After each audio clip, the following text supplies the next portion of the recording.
On the coldest night of the year, when the wind cut like a blade, a young mother collapsed at the door of an old mountain church. She carried nothing but a newborn in her arms, and a desperate prayer she whispered into the storm. Inside the darkness, a man in a Navy FBI jacket felt something pull at his soul, a calling he had no words for, only instinct. And beside him, a German shepherd with a black and sable coat howled into the night, as if answering a cry no human ears could hear. What happened next would bind 4 lives together, not by blood, not by fate, but by the kind of mercy only God can orchestrate. This is the story of how a mother was saved, a child was protected, and how faith delivers its angels in uniforms. Take him, please. Sometimes Keep on him 2 warm. legs, Don't let sometimes him die. on 4. Before we begin, where are you watching from tonight? FBI! Drop Please the weapon! like, Get on the comment, ground and now! subscribe to Angels in Uniform so more people can hear stories of God's protection and quiet miracles. Silver Ridge, Montana looked like a postcard God had breathed on. Warm yellow lights hung from wooden porches. Wreaths of pine and red ribbon decorated the doors. Snow fell in gentle sheets, twirling under the lamplight like tiny white prayers drifting down from heaven. But beauty had a way of hiding the quiet tragedies that lived between the houses. And Special Agent Rowan Hale, who had spent 20 years in the FBI, knew that better than most. Rowan drove the unmarked SUV slowly down Main Street, one hand resting loosely on the wheel. He was 45 now, tall, about 180, shoulders squared with a natural confidence that didn't need announcing. His hair, once dark, carried threads of silver at the temples, brushed back neatly. His face held gentle lines, creases at the corners of his warm, gray-blue eyes, the kind formed by years spent listening to other people's pain. He wore his Navy FBI field jacket zipped against the cold, and beneath the cuff of his sleeve glimmered an old, worn watch. The watch had belonged to his father, a quiet, humble mechanic who lived by one rule: do the right thing, even when no one is watching. Rowan touched that watch without thinking, the way a man touches a memory he isn't ready to let go. Beside him sat Odin, his partner, a 5-year-old German shepherd with a black and sable coat that shone like embers under moonlight. Odin carried himself with disciplined grace. His tall ears flicked at every sound. His deep brown eyes moved constantly, reading the world with more intuition than many humans. A bold white label stretched across his harness: Federal K-9 Unit, Odin. But despite his training, Odin was gentle with the vulnerable. He lowered his head for children. He pressed his muzzle against the hands of the frightened. He sensed sorrow the way some people sensed weather, before anyone else felt it. Rowan trusted Odin with his life. But more than that, he trusted Odin with his conscience. Tonight, Rowan and Odin were assisting the county sheriff on a federal holiday program. Christmas looked cheerful on the outside, but reports of violence and missing persons always rose during the holidays. Too much stress, too much drinking, too much loneliness. The kind of work Rowan did in December was rarely heroic in the news, but it mattered deeply to the people he saved. And sometimes he felt, quietly, humbly, that it mattered to God too. As they turned onto the narrow street leading to St. Aurelia Church, Rowan noticed the sanctuary glowing softly. The stained glass windows flickered with leftover candlelight from evening mass. The snow fell thicker here, settling peacefully on the stone steps. That was when Odin moved. It wasn't a small shift. His entire body stiffened, ears high, tail low but steady, muscles tightening beneath his dark fur. Rowan slowed the SUV. "Easy, boy," he murmured. Odin didn't blink. He stared directly at the church. Then he made a sound Rowan rarely heard. A low, troubled rumble. Not of aggression, but of concern. Something was wrong. Rowan put the SUV in park.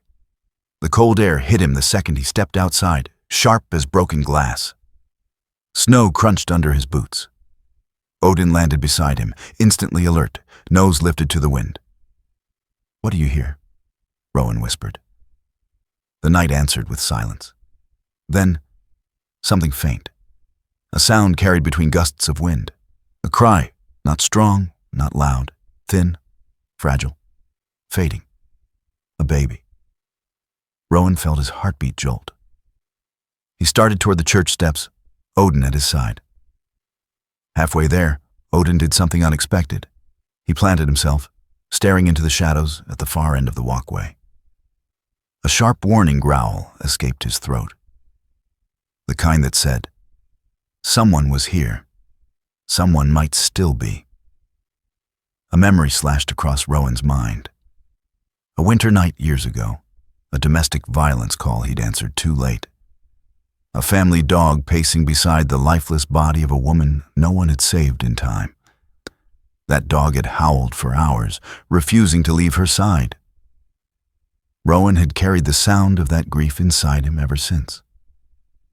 Tonight, Odin's growl felt like an echo of that past, a warning, or a plea not to repeat the same mistake. Rowan knelt for a brief second and pressed his forehead gently to Odin's, their unspoken ritual before stepping into darkness. "It's all right," he breathed. "We're here. Lead the way." Odin turned back toward the church door without hesitation. As Rowan climbed the steps, he saw a shape slumped against the heavy wooden doors. At first, it seemed like part of the shadow, a mound of snow perhaps. But then the shape moved, a small, trembling movement. Rowan's breath caught. A young woman sat collapsed against the door, her back arched as if she had slid down while trying to knock. Her hair, long, brown, tangled, was stiff with frost. Her beige coat was old and torn at the shoulder, the fabric thin against the winter cold. Beneath it, a burgundy knit dress clung to her knees, completely inadequate for the weather. Her face was pale, her lips cracked, her skin turning dangerously blue. She looked around, 26, and she looked like she had run through hell before collapsing here. In her arms lay a baby wrapped in a faded pink blanket. The infant's tiny face was half hidden against her chest, mouth moving in weak cries that barely formed sound. A mother, a newborn, alone in the cold. Rowan's stomach twisted. He stepped closer, slowly, carefully. "Ma'am," he said softly. "My name is Rowan. I'm with the FBI. Can you hear me?" Her eyelids fluttered. Her voice came out thin and cracked. He threw us out." A shallow breath. "I didn't know where else to go." Rowan crouched down immediately. Odin pressed close to her side, shielding her and the child from the wind. The dog gave a soft, heartbreakingly gentle whine. The woman looked at Rowan, eyes filled with exhaustion, fear, and something deeper, a sense of failing her child.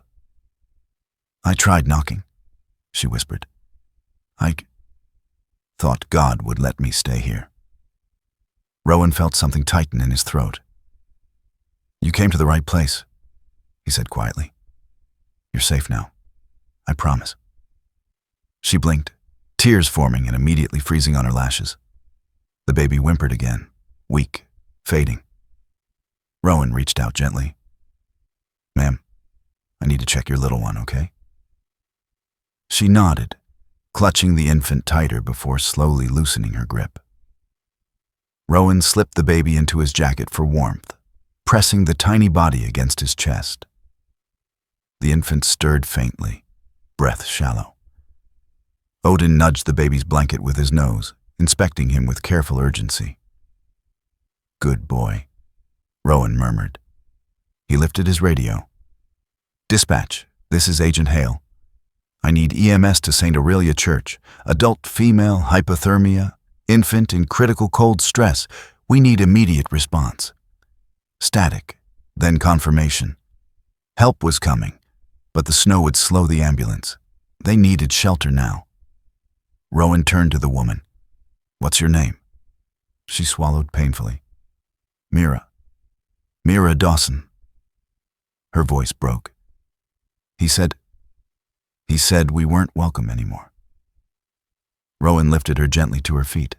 Her legs almost buckled. He caught her, wrapping an arm around her back. It's all right, Mira, he said softly. You're here now. We're going inside. Odin positioned himself behind Mira as they moved, ready to catch her if she fell. Rowan pounded on the church door. Within seconds, lights flickered on inside. Footsteps, a lock turning. The door opened to reveal Father Elias, a man in his late 50s with silver hair, a gentle face, and deep-set eyes that always seemed to hold more compassion than judgment. His black priest robe hung loose, a simple wooden cross resting on his chest. Oh, dear Lord, he whispered, seeing Mira. He stepped aside instantly. Bring them in, Agent Hale. Bring them in. And as Rowan carried Mira and her baby over the threshold, he felt a quiet certainty settle in his chest. Tonight wasn't coincidence. It was calling. It was mercy. It was exactly where they were meant to be. If you believe God still sends help in the form of weary men and loyal dogs, please like, comment, and subscribe to Angels in Uniform, so more people can hear stories of his compassion and his miracles. Mira Dawson did not plan to run that night. She hadn't planned anything at all. Because when you live in a house where love has slowly turned into fear, plans become something fragile, something small, something you stop allowing yourself to dream about. But the moment the glass shattered, the moment Caleb's drunken shout filled the tiny kitchen, Mira knew, tonight, everything would change. Caleb Dawson was 29, tall, broad, with a face that once carried charm. But years of alcohol, frustration, and unpaid debts had carved that charm into something harsh and unpredictable.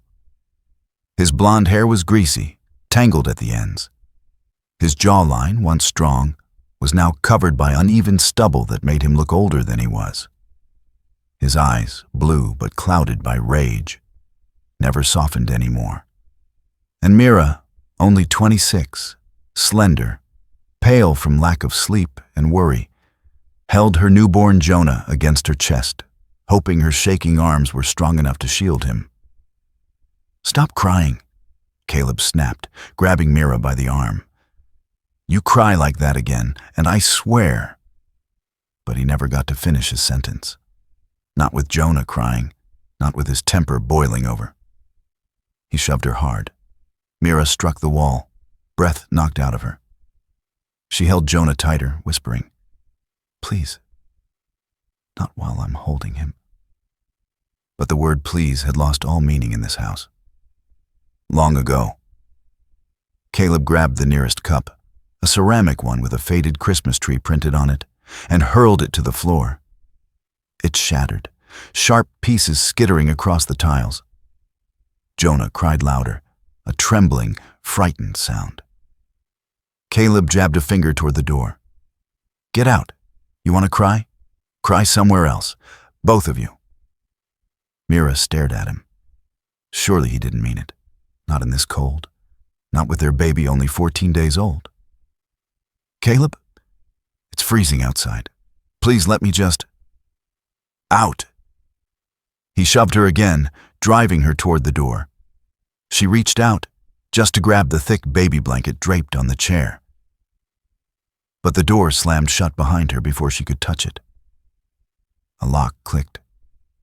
Then silence. The cold hit her instantly. A slap of wind so sharp it made her gasp. Snow clung to her hair. Her beige coat flapped thinly in the wind. Her burgundy knit dress offered no warmth, no protection, no mercy. Jonah whimpered weakly. "Hush, sweetheart. Mama's here," she whispered, but even her voice trembled. Mira stepped forward. One foot, then another, her boots slipping on the icy sidewalk. She tried to breathe normally. She tried to stay upright. But the cold crawled under her clothes, biting straight into her bones. A family walked by. A woman in her 30s with curly red hair, bundled in a thick coat, and a little boy holding her hand, bouncing happily in bright snow boots. "Mom," the boy whispered. "Why is that lady crying?" The mother's face tensed. She pulled him closer. She didn't answer. She didn't ask if Mira needed help. She didn't even slow her steps. They passed.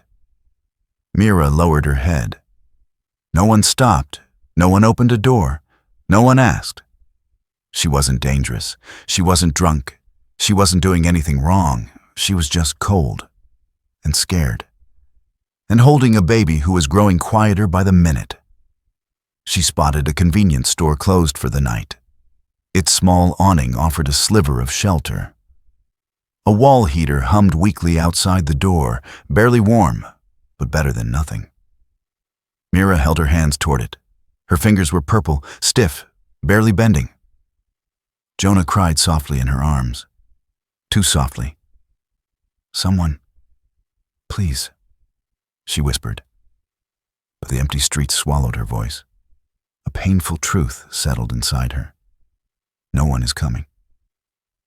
That was when she remembered St. Aurelia Church. Stone walls, warm candles, her mother's gentle voice telling her, God is always there when you need him most. And Mira realized this was the moment she needed him more than ever. She began walking again, toward faith, toward hope, toward the only place she believed might still open a door for her. The snow thickened. Twice she slipped. Once she fell hard on her knees, nearly dropping Jonah. She gasped, hugged him close, then pushed herself back up. "Hold on, baby. Mama's trying." But Jonah's cries grew thinner, his breath smaller. Panic rose in her throat. "Please, don't fall asleep. Not like this." As she approached the stone steps of St. Aurelia, something strange happened. For just a moment, just long enough to question reality. A warm glow pulsed behind the stained glass window. Not candlelight, not the faint glow of leftover decorations. Something warmer, like a heartbeat of light. A quiet, impossible whisper of hope. Mira felt it on her face. Soft, gentle, reassuring. It lasted only a second. Then it vanished, leaving her shaking, breathless, wondering if she had imagined it, or if God had just placed a hand on her shoulder. She pressed her forehead to the church door. "Please, if you're there, hear us." Her legs finally gave out. Mira slumped to the ground, curling her body around Jonah. Snow fell more heavily now, settling on her shoulders like a burial cloth. "Mama's here. Just stay awake."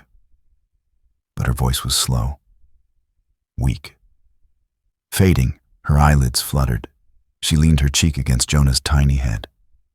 Breath slowed, vision dimmed, and the last thing she felt, before everything went quiet, was the faint warmth from the church door lingering on her skin, as if someone had already heard her prayer. For anyone who believes God still sends his mercy to the broken, the desperate, and the lost. Like, comment, and subscribe to Angels in Uniform, where every story honors his protection and his quiet miracles. Snow drifted across the stone steps of St. Aurelia, soft, pale, settling on Mira Dawson's hair until her brown strands turned ghost white with frost. She barely felt the cold anymore. And that was the most frightening part. Her fingers, stiff, purple, tightened around Jonah, her newborn just 14 days old. She pressed her cheek to his tiny face. Only the faintest warmth remained. Too faint, far too faint, Her beige coat fluttered in the wind. Her burgundy knit dress clung to her legs, no match for the Montana winter. Mira lifted her shaking hand, knocked on the heavy church door. Tap, tap. A sound swallowed instantly by the storm. She knocked again, weaker. "Please." Her whisper vanished into the dark. The wooden door stood silent, rimmed with frost. Then Jonah released a fragile, shrinking cry and fell quiet. Too quiet. Mira's heart collapsed inside her. Babies shouldn't go silent in the cold, not unless something was terribly wrong. She tore her glove off with her teeth, exposing bare skin to the freezing air. Pain shot through her fingertips, but she didn't care. She cupped Jonah's tiny face, breath shaking, thumb stroking his cheek. "Stay with me, sweetheart. Please. Stay with Mama." She leaned close, blew warm breath over him. Her tears froze before they reached his blanket. "If you can hear me," she whispered. "Not to the door now, but to heaven itself. Don't save me. Save Jonah. Please, just save my baby." Her knees buckled. She sank to the ground, curled her body around Jonah, held him as tightly as her numb arms allowed. The world blurred. Colors washed away into gray and white. Her breathing slowed, and in the last thin edge of consciousness, she heard it. A deep, long howl, echoing through the night. A dog's howl, haunting, urgent, full of sorrow and warning. She didn't know what it meant. She couldn't hold on long enough to find out. Darkness took her. Inside the patrol SUV, not far down the road, Odin froze. The German shepherd's ears shot straight up. His blackened sable coat bristled. His brown eyes widened with instinct. Then, from deep in his chest, a howl erupted, raw, mournful. A sound Rowan Hale had heard only when someone was in danger. Rowan hit the brakes hard. The SUV skidded, tires scraping across ice before jolting to a stop. "What is it, boy?" Rowan breathed. But Odin didn't wait for permission. He lunged at the door, pawing, scratching, demanding. Rowan flung the door open. Odin leapt out, landing in the snow with purpose, nose lifted, body tense. Rowan followed, his heart pounding harder with each step. Then he saw her, a still shape, half covered in snow, slumped at the top of the church steps. Oh, God. Rowan sprinted. The cold cut into his lungs as he climbed the steps 2 at a time. Mira lay collapsed, her hair frozen, her lips pale, her arms locked, around Jonah in a desperate embrace. Rowan dropped beside her. "Mira, can you hear me? Mira!" Nothing. He pressed 2 fingers to Jonah's neck. A pulse. Faint. So faint he almost missed it. But it was there. Odin circled them, whining softly, then lay down against Mira's back, instinctively trying to warm her. Rowan grabbed his radio. "Dispatch, Agent Hale, severe hypothermia, adult female and newborn. Location, St. Aurelia Church. Need EMS immediately." Static. Then a strained voice. "Ambulance. 20 minutes. Roads are icing over." 20 minutes. Too long. Much too long. Rowan pulled Jonah from Mira's arms, tucking the baby inside his own jacket, pressing him tight against his chest. Then he lifted Mira. Her body was alarmingly light. "Hang on," he whispered. "We're not losing you. Not tonight." He shoved the church door with his shoulder. It opened instantly, as if someone had already unlocked it. Father Elias, the church's priest, stood inside.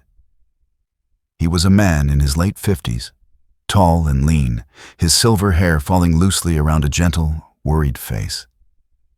Deep lines etched his skin, not from age, but from decades of comforting the grieving and praying over the lost. He wore a simple black robe and a wooden cross that swung as he hurried forward. "Oh, Lord," he gasped. Bring them in, Agent Hale, quickly. Rowan carried Mira to a small back room where a heater glowed a warm orange. He laid her on a wool blanket. Odin curled against her side again, shielding her from the cold air. Rowan opened his jacket and placed Jonah into Mira's arms. He rubbed the baby's tiny back, urging movement. Then, a sound, a weak, trembling cry. Jonah was coming back. Mira's eyelids fluttered. Her fingers twitched, then tightened around Jonah. A frozen tear broke loose from her lashes. He's okay, Rowan murmured. She exhaled shakily. Thank God. Father Elias knelt beside her, placing a steady hand on her shoulder. You're safe now, child. As the priest spoke, the lights above them flickered, not violently, but softly, gently like a candle touched by a breath. Rowan lifted his head. Odin suddenly sat up straight, ears forward, eyes fixed on the doorway leading back into the empty sanctuary. A quiet heaviness filled the room. Not fear, not danger. Something else. A presence. Father Elias's voice dropped to a whisper. Did you sense that? Rowan didn't answer. He didn't have to. Odin let out a low, soft rumble, but not one of warning. It was the sound he only made in the presence of something that soothed him. And Mira, barely conscious, breathed. I knew he'd hear me. The light steadied, warm, calm, as if in agreement. Minutes passed as they worked to warm her.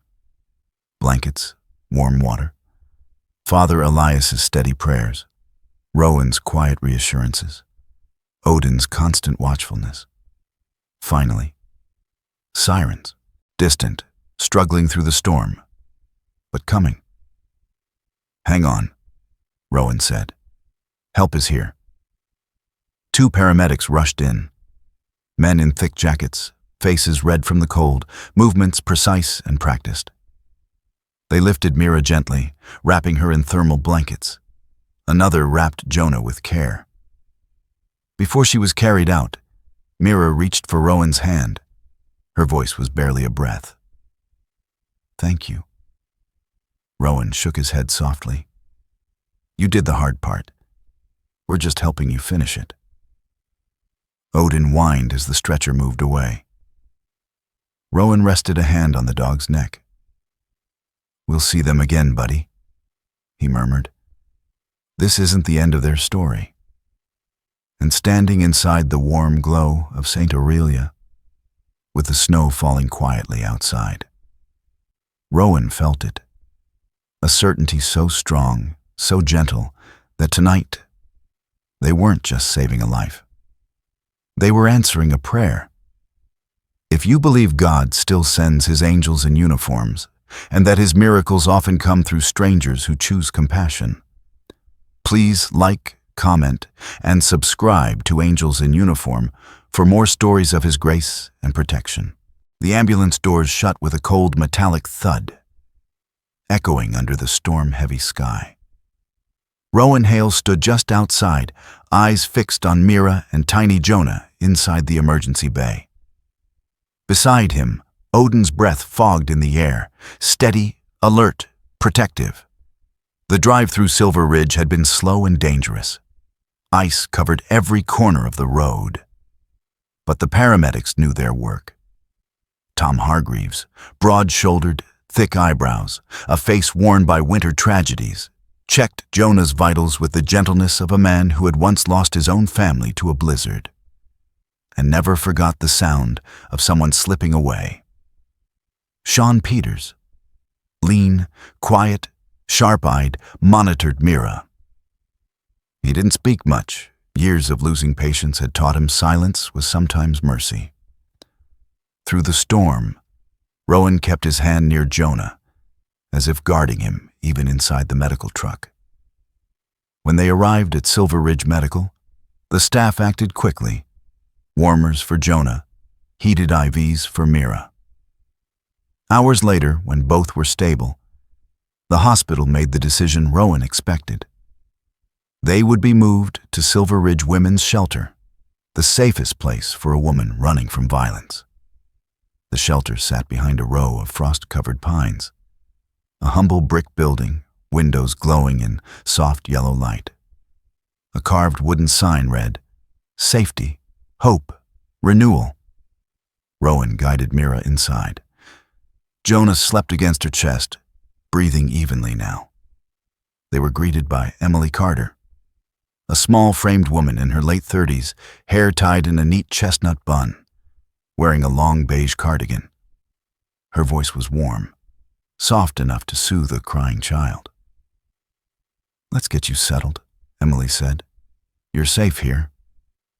But Mira didn't relax. Her eyes stayed locked on the door. Her arms curled tighter around Jonah. "What if he finds this place?" she whispered. Emily knelt beside her. "He won't. Your location is protected. Security is monitored around the clock." But trauma didn't listen to logic. Mira shook her head, fear trembling in every breath. Rowan stepped forward, steady, grounded. "He won't reach you," he said. "Not here. Not with us." And Odin, gentle, intelligent Odin, walked to Mira and laid his head on her knee, his warm weight, his calm eyes, his steady breath. For the first time that night, Mira's shoulders slowly dropped. Her breath loosened. Her eyelids grew heavy. "Thank you, Odin," she whispered. Moments later, she drifted into the fragile sleep of someone who hasn't rested in weeks. But in the quiet hours past midnight, she woke again, a sharp breath, a flinch. Jonah clutched tightly to her chest. She stared at the door, as if imagining it breaking open. "I'm scared," she whispered. "He might come." Emily returned with soft footsteps. "I'm right here," she said gently. "He won't find you." Mira shook her head. "You don't know him. When he gets angry, he doesn't." "Stop!" Rowan stepped inside, drawn by the tension in her voice. His hair, silver at the temples, caught the warm glow of the hallway light. His expression softened. "Odin and I will stay close," he promised. "Tonight, you're not alone." Odin moved again, quiet, confident. He pressed against her leg. A living shield. A silent reassurance. Mira finally lay down again, this time with trust.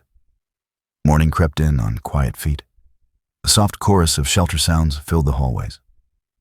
Whispers, footsteps, the faint hum of a coffee machine warming the air. And then, Jonah cried, not the weak, fading cry of a freezing infant. A full cry, a healthy cry, a living cry. Emily smiled as she entered with formula. "That," she whispered, "is the best sound in the world." Mira fed Jonah with trembling hands. "I thought I lost him," she said. "Out there in the snow. I thought—" She couldn't finish. Rowan pulled a chair beside her.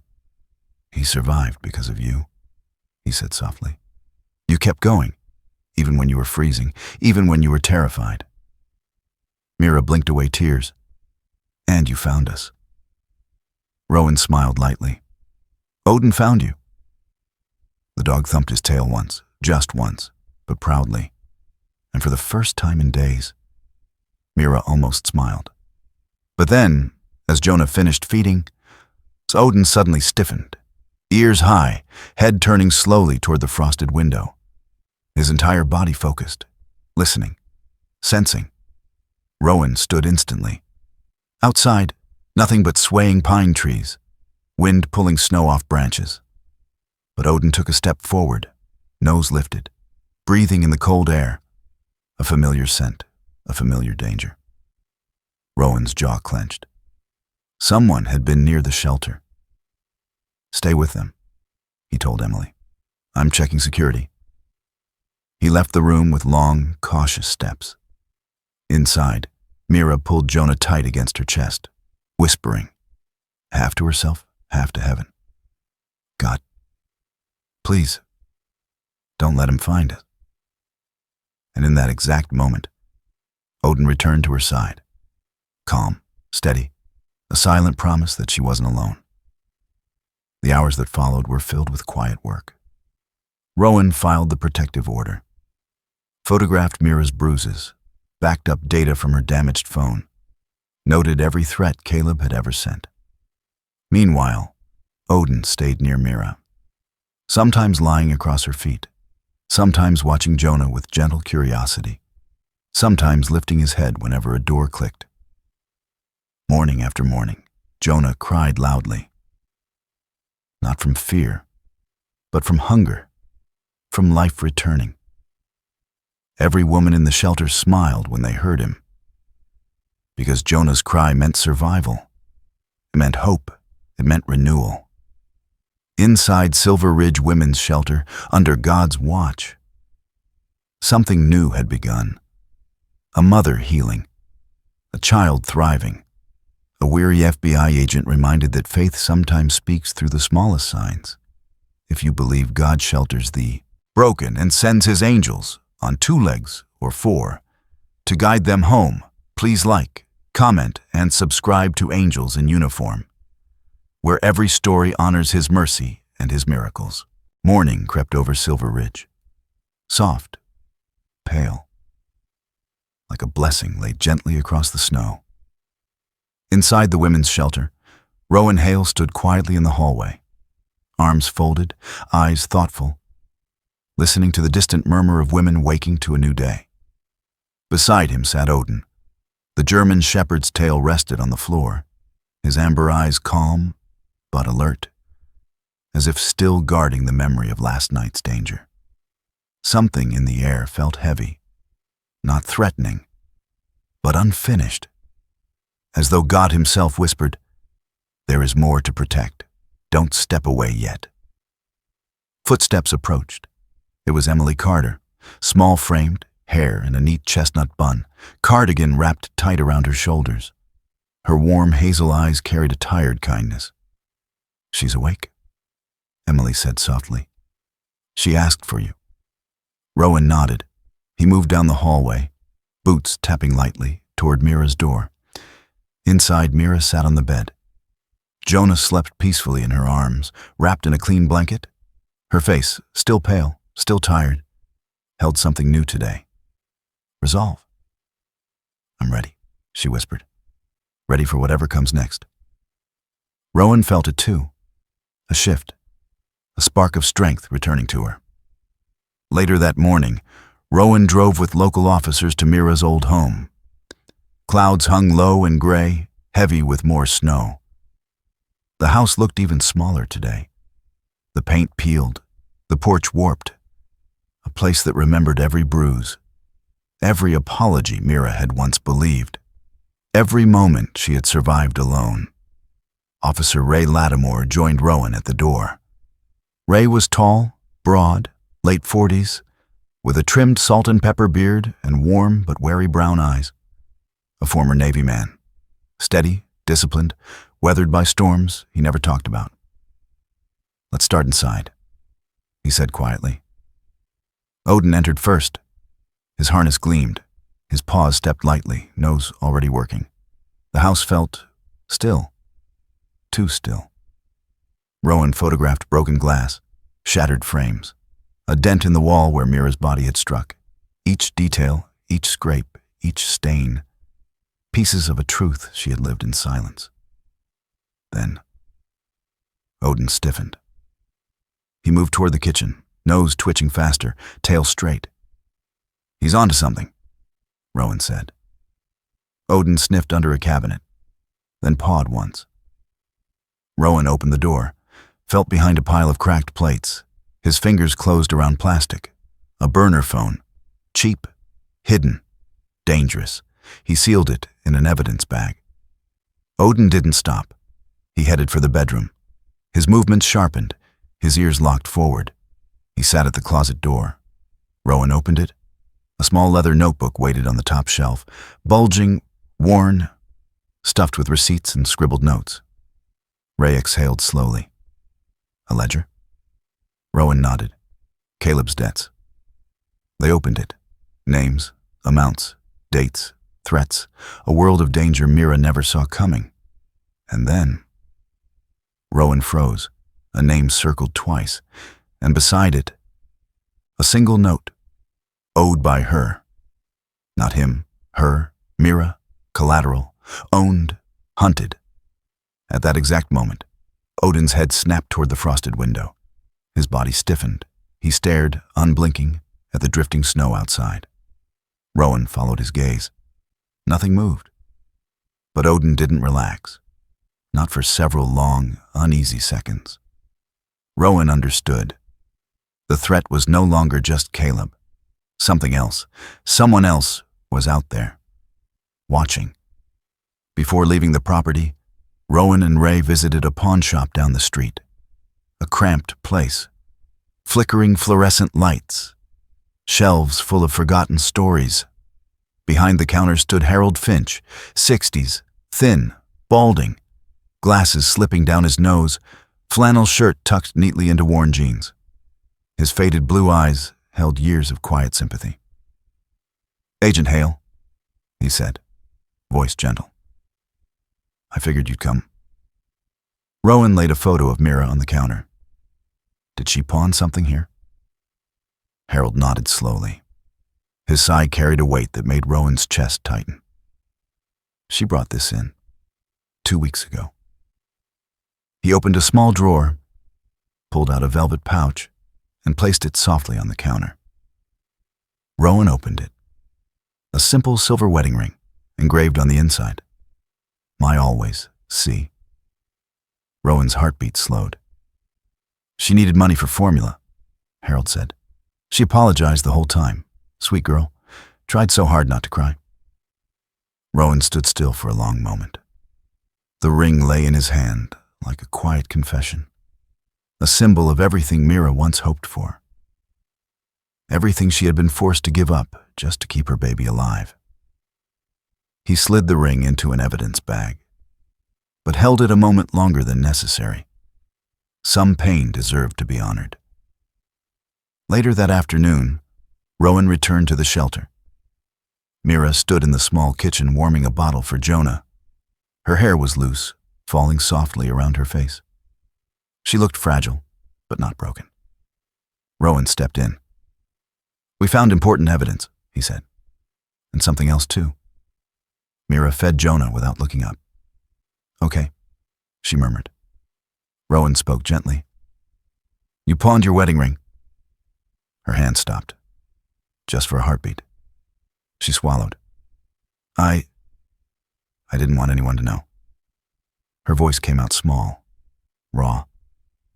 "I needed to buy formula," she continued.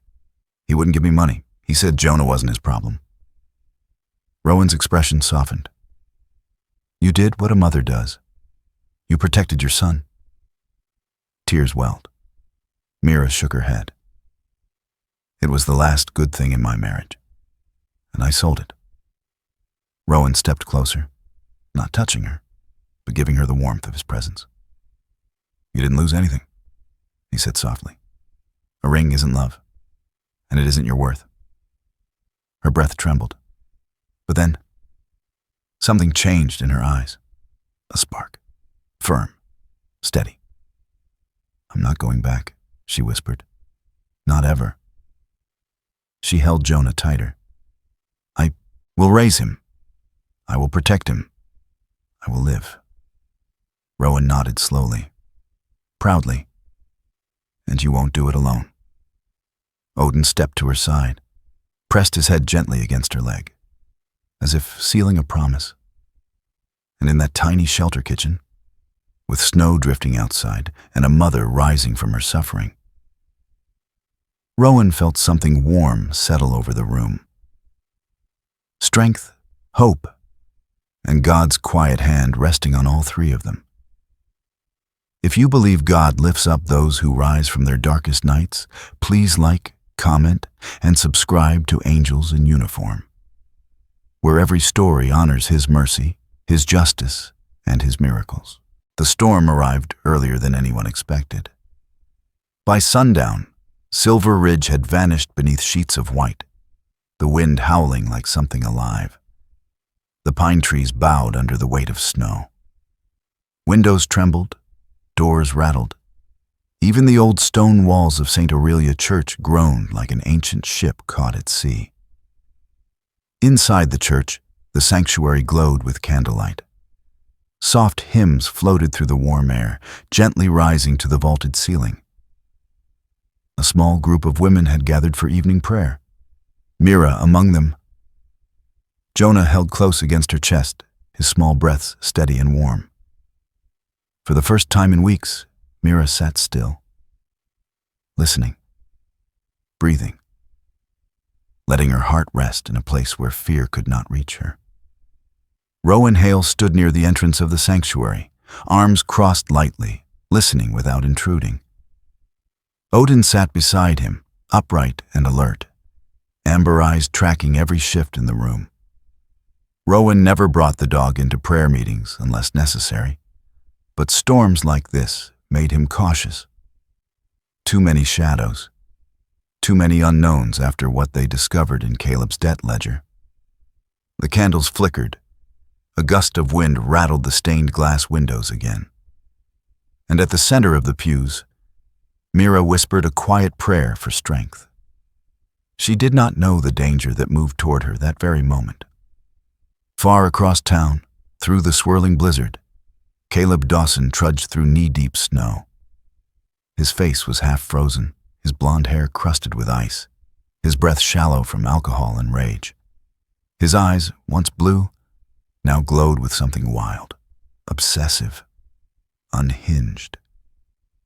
In his hand was Mira's old phone, one of the few things she hadn't been able to take.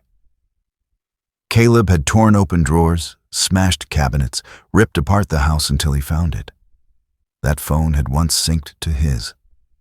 And earlier that evening, despite being cracked and barely functioning, it had managed to ping one last registered connection. Not an address, but a location he recognized. St. Aurelia. His anger boiled hotter than the cold around him. "You're mine," he muttered, stumbling through the snow. "She doesn't get to run. She doesn't get to take my son." He reached the edge of the church's property, panting clouds of steam. The main doors were locked for prayer hours, but the side entrance, the one near the old storage wing, had a weaker latch. Caleb threw his weight against it. Once, twice. On the third slam, the latch snapped. The door burst open. Darkness swallowed him inside. Inside the sanctuary, Odin's head snapped upward. His body stiffened. His ears stood tall. Then, a growl, low, deep, dangerous. Rowan turned instantly. "What is it, boy?" Odin's gaze locked onto the hallway leading to the side wing. He bolted, no hesitation, no fear. The sanctuary fell silent. Mira stood halfway. Jonah held against her shoulder. A second later, the sound came. A crash, a shout, a violent echo slamming through the hall. Rowan's hand flew to his radio. "This is Agent Hale at St. Aurelia. Possible forced entry. Need units immediately." He sprinted after Odin, muscles tight, instincts sharp. Mira clutched Jonah close, whispers trembling on her lips. "God, protect us." As Rowan reached the hallway, the candles behind him flickered violently, as if blown by wind that wasn't there. The sanctuary lights dimmed, then brightened again, casting long shadows across the rows of pews. Mira felt something, a warmth pass over her like a hand on her shoulder. And Jonah, despite the chaos, did not cry. He only looked toward the hallway with wide, calm eyes, almost as if someone unseen whispered, "You are not alone." Odin's furious bark shattered the sacred silence, pulling them all back into the danger waiting in the dark. In the side corridor, Rowan saw Caleb's silhouette before he saw details, a staggering shadow surrounded by broken wood from the forced door. Then Caleb stepped forward. His blonde hair hung in frozen clumps. His jaw was unshaven, bruised-looking. His pupils were wide, not just from alcohol, but from obsession. The kind that smothers reason. The kind that destroys families. "You," he spat the word. "You took her." Rowan didn't flinch. "Back away, Caleb." Caleb's voice rose, cracking like ice splitting under weight. "She's mine. She belongs to me." Rowan's reply was low, cold as the storm outside. "No woman belongs to a man who hurts her." Caleb lunged. Rowan dodged the first swing, but the second hit his shoulder. Both men stumbled in the narrow hallway, banging against lockers and shelves. Snow blew through the broken door behind them, filling the air with icy mist. Odin leapt forward, teeth bared, but Rowan barked a command just in time. "Stay!" The dog froze, trembling with restraint, eyes burning with protective rage. Caleb grabbed Rowan's jacket, roaring, "She's my wife!" Rowan twisted, slammed Caleb's arm against the wall, pinning it. Not anymore. Caleb fought wildly, strength fueled by fury. He shoved Rowan hard, sending him sliding across the icy tiles. Then Caleb turned, toward the sanctuary, toward Mira. "Stop!" Rowan shouted. But Caleb didn't stop. Odin did. The moment Caleb stepped toward the sanctuary doors, Odin charged. Not with killing intent, but with the precise, controlled power of a trained K9 protecting the innocent. He slammed into Caleb's legs, knocking him off balance. Caleb hit the ground hard. Rowan was on him a heartbeat later, twisting his arms behind his back, locking his wrists in a tactical hold. Caleb thrashed, screamed, spit curses. But Rowan did not move. He held him with the calm, immovable force of a man who had lived his whole life stopping monsters in human skin. Minutes later, sirens. The hallway flashed red and blue. Sheriff Douglas Owens arrived. A sturdy man in his early 50s with a square jaw, peppered mustache, and eyes that had seen too much and trusted too few. His heavy coat was dusted with snow, his badge gleaming under the flickering lights. "Hail," he said, breath visible in the cold hall. "You all right?" Rowan nodded, still holding Caleb down. "Get the cuffs." Owens snapped metal cuffs onto Caleb's wrists in one swift motion. Caleb's rage turned to a hoarse, broken cry. Mira stepped into the hallway then, Jonah in her arms, tears streaming down her face. Not tears of fear, not anymore. Tears of release, of relief, of the weight she finally set down. Rowan rose slowly. Odin moved beside Mira, placing his head gently against her hip. She looked at Rowan, voice breaking. "It's over, isn't it?" Rowan nodded once, soft, steady. "It's over." And for the first time since the winter began, Mira breathed without shaking. If you believe God sends protection in the darkest storms, and that his angels sometimes wear badges and fur, please like, comment, and subscribe to Angels in Uniform. Where faith meets courage, and miracles walk beside us. Spring approached Silver Ridge slowly, as if winter itself didn't want to let go. The snow on the rooftops thinned, the wind softened, and the mountains, once buried in gray and white, began to reveal streaks of evergreen again. 3 months had passed since the night of the blizzard. The night when Caleb Dawson was arrested. The night Mira survived what should have been her end. The night Rowan, Odin, and faith itself carried her through the storm. Life did not change all at once. It changed in small steps, quietly, gently. But it did change. Mira Dawson now lived in a modest apartment above the women's shelter. Nothing fancy, just a small living room, a kitchenette, and a bedroom with a window facing the morning sun. But to her, it felt like a palace. The walls were clean. The floorboards didn't creak under angry footsteps. And every time she locked the door, her hands didn't shake. Jonah had grown too. Now nearly 4 months old, he laughed often. A bright, tiny laugh that filled the shelter every morning like a hymn sung by angels. His dark eyes were curious, always searching, always discovering something new. And Odin had unofficially become the shelter's most beloved nanny. He tolerated Jonah pulling his ears, climbing onto his back, and hugging him with baby-sized arms that barely wrapped around his neck. Every time Jonah made a sound, cry, giggle, or babble, Odin trotted over to check on him, tail swaying proudly as if reporting for duty. The women at the shelter adored him. They said he had the heart of a saint, though Rowan insisted Odin simply liked attention. But the truth was simpler. Odin had chosen Jonah as his responsibility, and everyone knew it. Rowan Hale visited regularly, never unannounced, never in a way that created pressure or expectation. Just enough to check in, enough to reassure both Mira and himself that they were safe. Enough that Jonah recognized his voice and kicked his legs excitedly every time Rowan entered the room. Rowan had returned fully to his FBI work, assisting in federal cases while maintaining contact with Sheriff Owens to ensure Caleb's trial moved without delay. Caleb now sat in county jail awaiting sentencing. His violent assault, break-in, prior history, and multiple counts of domestic abuse guaranteeing he would be away for years. Rowan rarely mentioned Caleb. He didn't want Mira's new life to be tied to her old pain.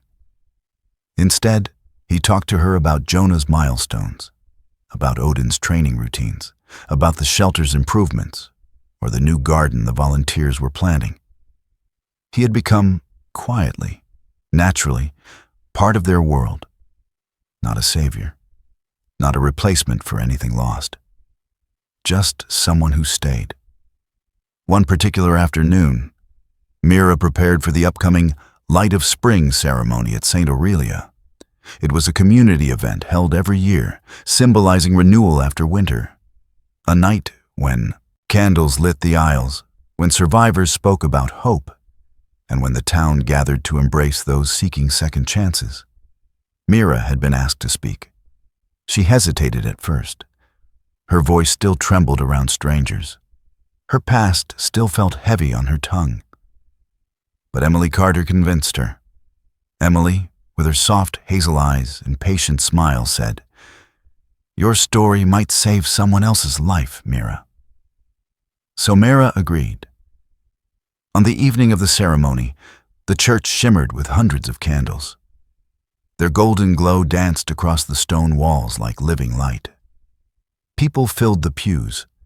Mothers, children, families, couples, elderly neighbors bundled in scarves, women from the shelter standing together in solidarity. Rowan stood near the back with Odin at his side. He wore his classic brown leather jacket tonight, a warmer, gentler version of the agent the town had known during winter. His salt and pepper hair caught the candlelight, and the old watch on his wrist ticked softly, a reminder of his father. A reminder that some legacies guide us without speaking. Odin sat tall beside him, harness polished, amber eyes watchful yet calm. Jonah, in Mira's arms, gurgled happily, as if unaware of the solemnity of the moment. When Mira walked to the front, a hush fell over the church. She wore a soft cream sweater and a long blue skirt, nothing elaborate, but warm, modest, and beautiful in its simplicity. Her brown hair curled gently at the ends, framing her face. She looked stronger now.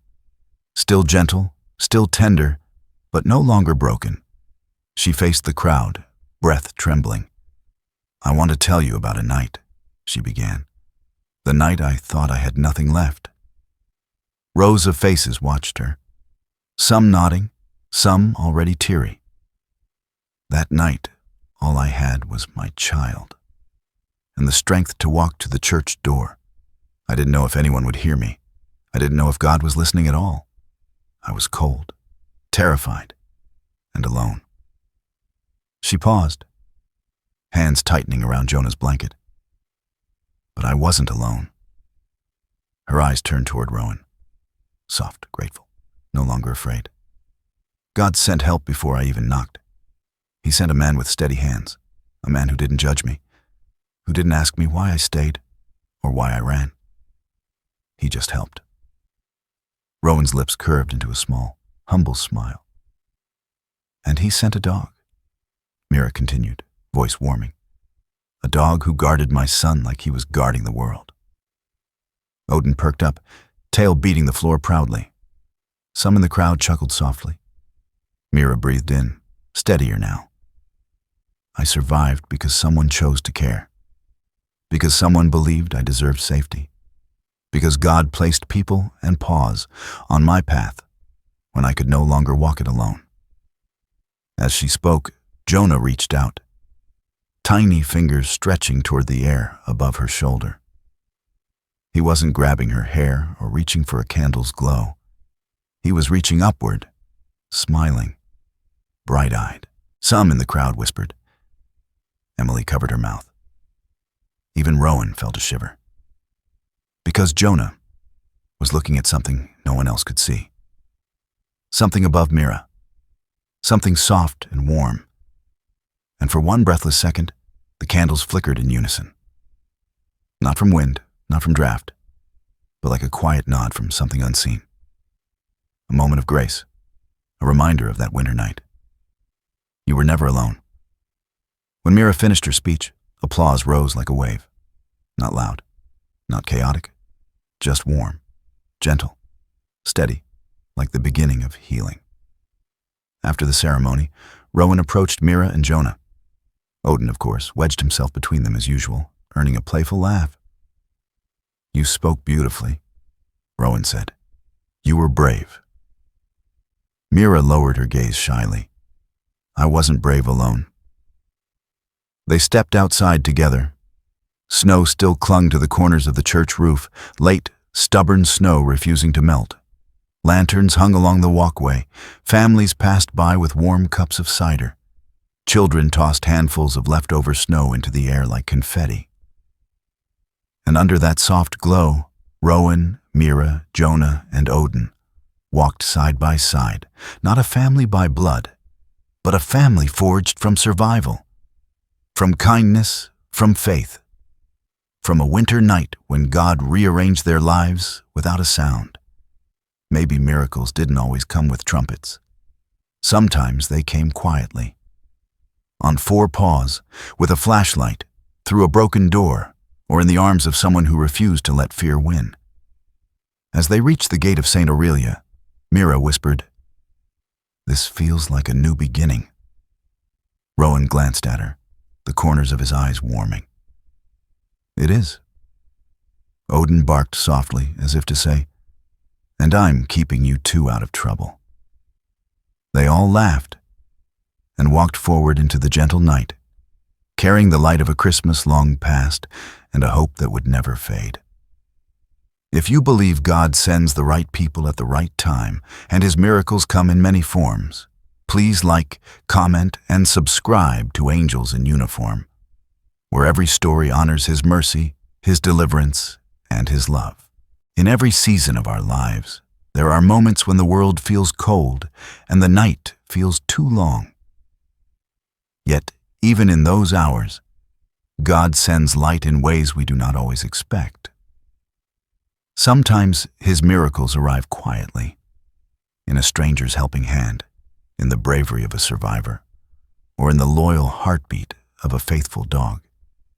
What happens to Mira, Jonah, Rowan, and Odin is a reminder that grace can reach us anywhere, even in the darkest storms, and that no cry for help is ever unheard by the one who watches over us. As you go back to your own life, may you carry this truth. God's protection is never far. His compassion is never silent, and His miracles still walk among us. If this story touched your heart, please share it with someone who might need hope today. Leave a comment to tell us your thoughts, and subscribe to Angels in Uniform so these messages of faith and courage can continue to reach those who need them.